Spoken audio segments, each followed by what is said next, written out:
Indicators lang to. Hindi to talaga yung automatic pag sinabi ko dito, ay ano to, pasira na yung relationship nito kay God. Hindi ganoon. Pero indicators lang to. Sign, parang sign. Hindi siya totally na 100%. No? Number one, check niyo sarili niya. Less attendance na sa church gathering. Madalas ka na ma-absent, hindi mo na siya priority. Yung probability na pababa na yung spiritual life mo, medyo mataas. Kasi hindi mo na siya priority magsimba eh. Hindi ko alam kung anong reason ng iba, kung bakit gano'n. Pero ako rin naman, nangyayari din sa akin yan. Pero hindi siya absolute ah. Pwede lang. Pwede lang na indicator yun na ay, pababa na yung spiritual life mo. Bakit? Palagi ka kasing absent eh. Hindi ka kasi interesado siguro masyado. Di ba? Pwede. Di ba? O number 2. Wala ka ng prayer. Sino nyo nalalangin bago matulog? Sino nyo nalalangin pagising? Sino na nanalangin lang pagkakain? Gano'n ka kadalas pagka nananalangin ka, ikaw may hawak ng mic. Kasi yung mic, ikaw yung nagsasalita, kinakausap mo si Lord pag nananalangin ka. Madalas yung iba pa nga, parang yung kabisadong prayer na lang. Dahil nananalangin siya, tuwing kakain na lang, nananalangin siya bago matulog. Lord, salamat po sa biyaya ng sarap. Ay, matutulog pala ako. May ganun, di ba? May nangyari na ba sa inyo yan? Yung nananalangin lang siya kasi pagkakain eh. Kaya yung pagtulog niya, ang panalangin niya, yung panalangin sa pagkain. Ano pa? Ilan na yun nasabi ko? Una, less attendance. Hindi nag-pray. Pangatlo, ano yung katera ng nag-pray? Ano yung katera ng hindi nag-pray? Hindi ka nagbabasa ng Bible. Sino nagbabasa ng Bible araw-araw? Bihira, di ba? Araw-araw. Bakit kaya humihina yung relationship mo kay God? Isipin nyo tatay nyo. Sino dito may tatay na kasama sa bahay? Isipin nyo, huwag nyo kausapin tatay nyo buong araw. Normal ba yon? Normal ba hindi nyo kausap tatay nyo sa isang araw? Abnormal siya, di ba? O kung mga 1 linggo na hindi nyo kausap tatay nyo, okay pa kaya yun? Di ba, indicator yun na may problema ka sa tatay mo? Ay 1 taon na kayo hindi nag-uusap tatay mo. Tingin mo, kilala ka pa kaya ang tatay mo? Di ba? So indicator yun na may problema ka na hindi ka na nagbabasa ng Bible. Bakit? Pag nagbabasa ka ng Bible, ang may hawak ng mic sino? Hindi. Pag ikaw na nanalangin, ikaw may hawak ng mic, ikaw nagsasalita Lord, patawad po, ikaw nananalangin ka, ikaw nagsasalita. Pag nagbabasa ka ng Bible, sino nagsasalita? Si Lord nakikipag-usap sa sayo. Di ba? Okay? Chicken? May na. Chicken na agad. Ano pa? Ilan na? Pangatlo na yun. O ano yung pangatlo, Missy? Una, less attendance. Less attendance? Pangalawa, prayer. Less prayer? Less prayer. Or hindi, wala talaga nananalangin. Or Hindi ka nagbabasa ng Bible. Ni Ate Missy. Pangapat! Dami mo na, Missy ah. Pangapat, bukod sa pagbabasa ng Bible, hindi ka na rin nagkakaroon ng quiet time. Ano yung quiet time? Tahimik? Quiet eh. Parang meditation. Nagmumuni-muni ka, nag-iisip ka lang. Parang self-talk ba tawag doon? Parang nakikipag-usap ka kay Lord, pero parang tahimik lang, nagkakaroon ka lang ng realization. Bakit man? Importante yan, bakit? Kasi sa mga time na gano'n, mga tahimik na moment, madalas kinakausap tayo ng Holy Spirit. Alam niyo ba na kinakausap kayo ng Diyos?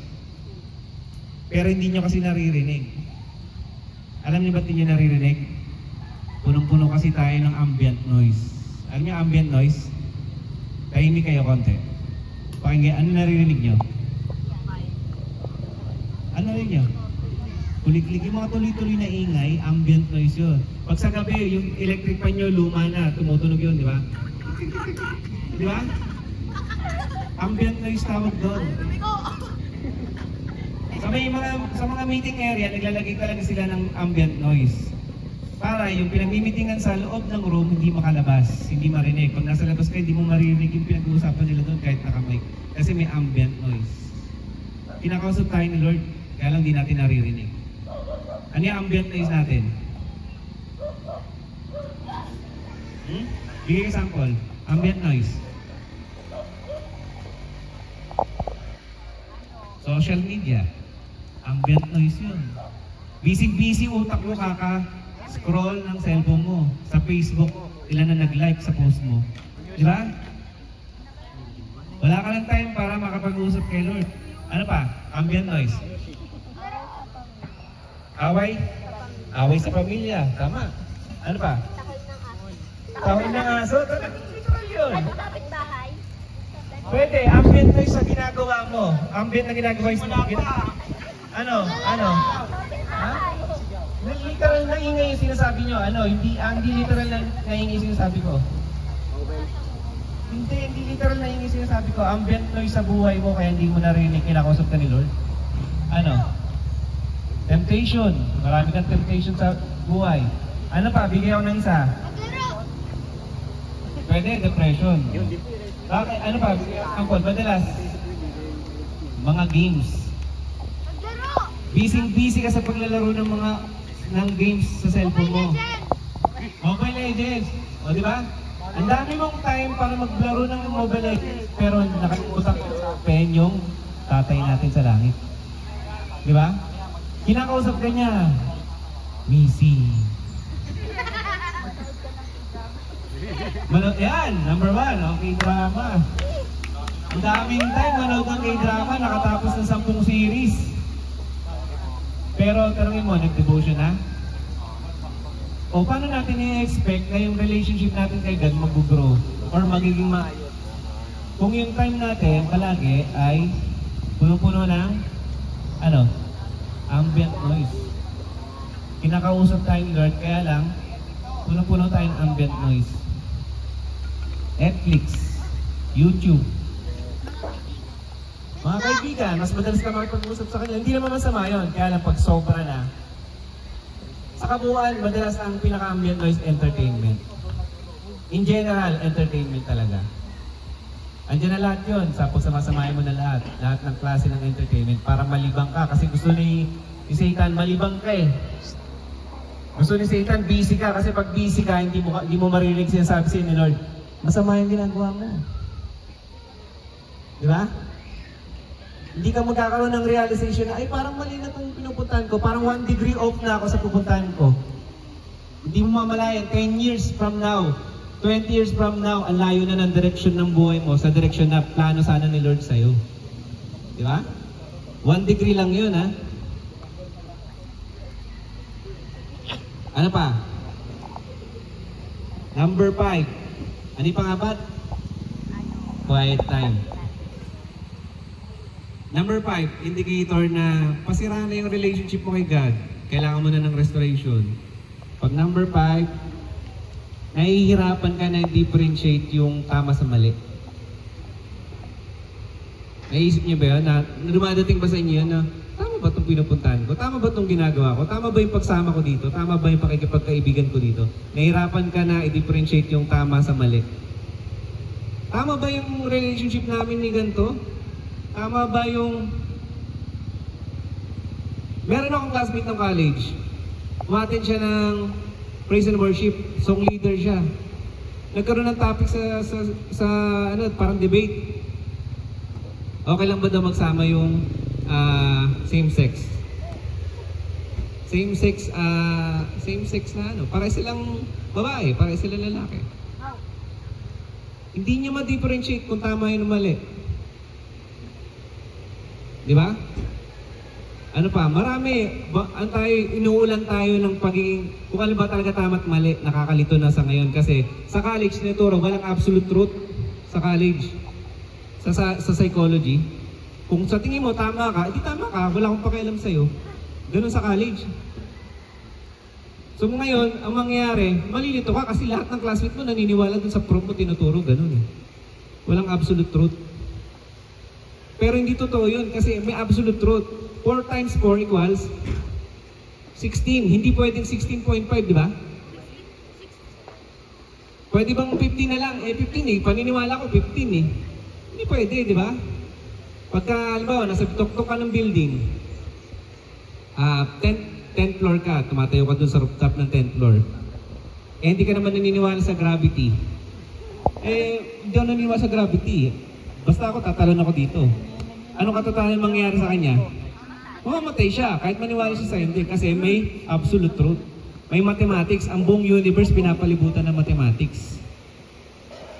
Hindi pwedeng yung sinabi mong pinaniniwalaan mo, ako kasi maputi ako eh. Paniniwala ko maputi ako. Wala akong pakialam sa sinasabi nyo. Kung anong pinaniniwalaan nyo totoo, sa inyo na yon, hindi na yun sa akin. Di ba? Di ba madalas ganon? Makakarinig kayo niya maraming beses. Lalo ngayon, high school, papunta na kayo sa college. Malilito na kayo kung ano yung tama sa mali. Ano ba basehan natin? As Christian, anong basehan natin sa tama mali? Anong basehan natin? Tama at mali? Bible. Okay? Medyo general yun. Ano? Commandments. Pwede. Para malaman mo tama at mali, dapat alam mo yung gusto ni Lord tsaka ayaw ni Lord. Dapat kilala mo siya, di ba? O halimbawa, meron kang boyfriend. Sample na lang boyfriend. Sino may boyfriend? Pagbutas ng kamay. Boyfriend. Halimbawa, meron kang boyfriend. Kilala mo na siya, di ba? Matagal. Halimbawa, ano na kayo? 5 years na kayong magjuwa. Di ba? 5 years na kayong magjuwa, di ba? So kilala mo na siya. Araw-araw kayong magkausap. Araw-araw kayong magkasama. Alam mo na yung gusto niya at ayaw niya. Di ba? Kasi kilala mo na siya eh. O, ang tanong ko, kilala mo ba si Lord? O, may tanong ako, paborito kong tanong sa kanila yan. Anong pangalan ng presidente natin? Anong buong pangalan ni Marcos? Bongbong Marcos. Ha? Sino makakapagsabi ng buong pangalan ni Marcos? Ha? Hindi initial. Wala, di ba? Pero alam niyo, presidente ka. O, anong favorite color ng presidente natin? Kilala niyo yung presidente? Kilala niyo yung presidente ng Pilipinas? Anong paborito niyang ulam? Alam niyo? Di ba hindi? Di ba hindi? Pero kilala niyo yung presidente. O, kilala niyo si Lord? Kilala niyo ba talaga si Lord? Di ba? Alam niyo ba kung ano yung gusto niya? Ano yung ayaw niya? Paano niyo malalaman kung hindi niyo binabasa yung salita niya? Di ba? Paano niyo siya makikilala kung wala kayong communication? Di ba?